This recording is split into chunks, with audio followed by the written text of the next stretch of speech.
Asal-usul Kota Salatiga. Pada zaman dahulu, Kota Semarang dipimpin oleh Adipati Padanarang dan mempunyai istri bernama Nyai Padanarang.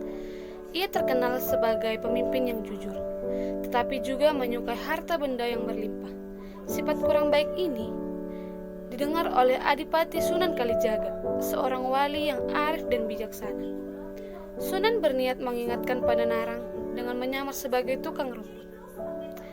Ketika lewat di halaman kabupaten, Adipati Padanarang menawar rumput dengan harga yang sangat rendah.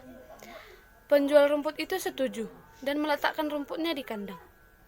Sebelum pergi, ia menyelipkan uang 5 sen di antara rerumputan. Uang tersebut ditemukan oleh abdi dalam yang segera melapor kepada Padanarang. Hal itu terjadi berulang kali. Padanarang heran mengapa tukang rumput tersebut tidak menanyakan uangnya. Ketika tukang rumput itu datang kembali, Padanarang pun menanyakan asal-usul tukang rumput itu. Ia menanyakan mengapa sang tukang rumput seperti tidak membutuhkan uang. Tukang rumput menjawab bahwa ia bisa mendapatkan emas dengan sekali cangkulan tanah. Ia tidak membutuhkan benda-benda duniawi, karena semuanya tidak abadi. Ia juga berkata bahwa ada emas permata tertanam di dalam halaman istana.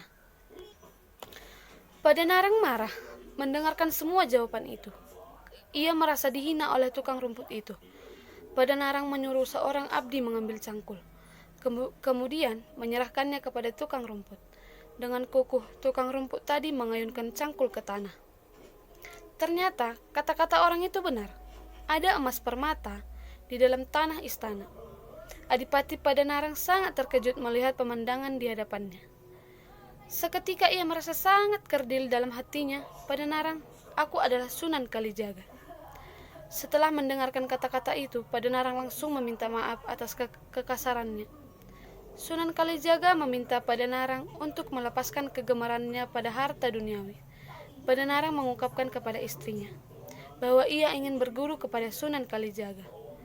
Istri Padanarang menyetujui dan menyatakan bahwa ia ingin sekali mengikuti sang suami. Kau boleh ikut, tetapi ingatlah, kita tidak boleh membawa barang-barang yang kita miliki.